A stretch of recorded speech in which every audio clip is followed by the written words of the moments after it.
भाई जब से भारतीय जनता पार्टी सत्ता में काबिज हुई है तब से भारतीय जनता पार्टी ने सरकारी मशीनरी का दुरुपयोग करके ईवीएम के साथ छेड़छाड़ की है।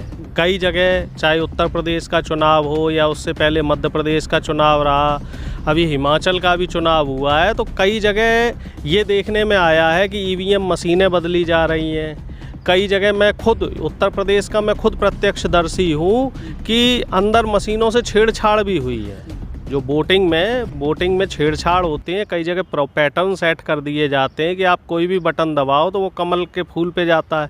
तो इसमें निश्चित तौर पे, और जो दूसरी बात जो इसमें एक ये उठ के आती है कि जितने भी बड़े बड़े अर्थ शक्तियाँ हैं देश की, जो दुनिया के बड़े बड़े देश हैं, चाहे अमेरिका हो, ब्रिटेन हो, चाहे रशिया हो, चाहे ऑस्ट्रेलिया हो, इन तमाम देशों में ईवीएम को नकार दिया गया और सभी जगह से जो है अब बैलेट पेपर से चुनाव की प्रक्रिया होती है। तो कहीं ना कहीं सवालिया निशान उठते हैं कि जब बाकी जो बड़े बड़े देश हैं, बड़ी बड़ी अर्थ शक्तियां हैं विश्व की, वो ईवीएम को नकार चुकी हैं, वो बैलेट पेपर से चुनाव करवा रही है, तो हमारे यहाँ ये प्रक्रिया क्यों नहीं हो रही है?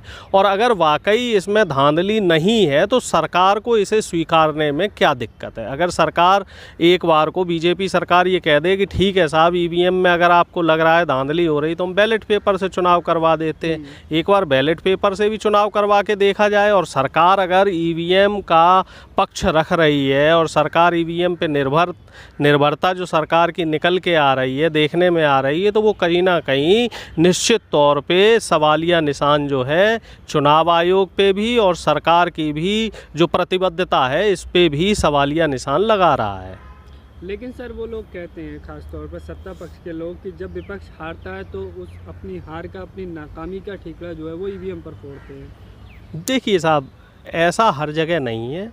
जहां धांधली होती है ईवीएम पे सवालिया निशान वहीं उठाए जाते हैं।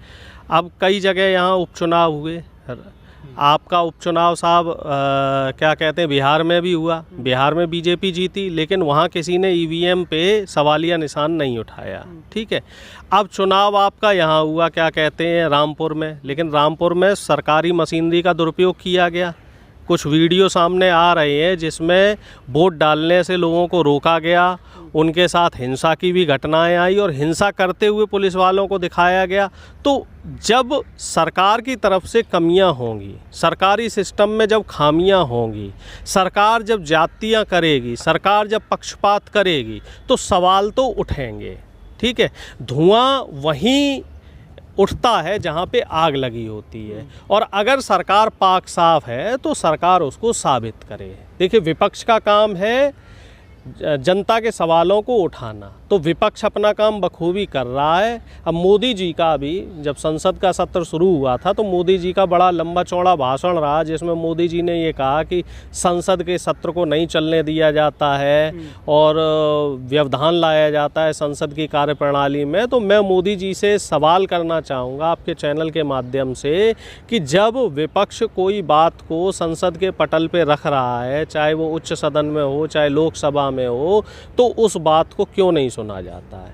जो ग्रीष्मकालीन सत्र हुआ था संसद का, उसमें आपने देखा कि 50 से ज़्यादा सांसदों को जो है निलंबित कर दिया गया। सिर्फ इस वजह से निलंबित किया गया क्योंकि उन्होंने जनता के मुद्दों को संसद के पटल पे रखा। अब सरकार सवाल सुनना ही नहीं चाहती है, सरकार सवालों से डरती है। हमारे मोदी जी प्रेस कॉन्फ्रेंस से डरते हैं, हमारी संसद में जो सरकारें हैं वो सवाल करने से डरती है, और फिर मोदी जी का जो ये बयान आ जाता है कि साहब संसद का सत्र नहीं चलने दिया जा रहा है, तो संसद का सत्र तो यही लोग रोकते हैं। हम तो चाहते हैं संसद में प्रक्रिया हो।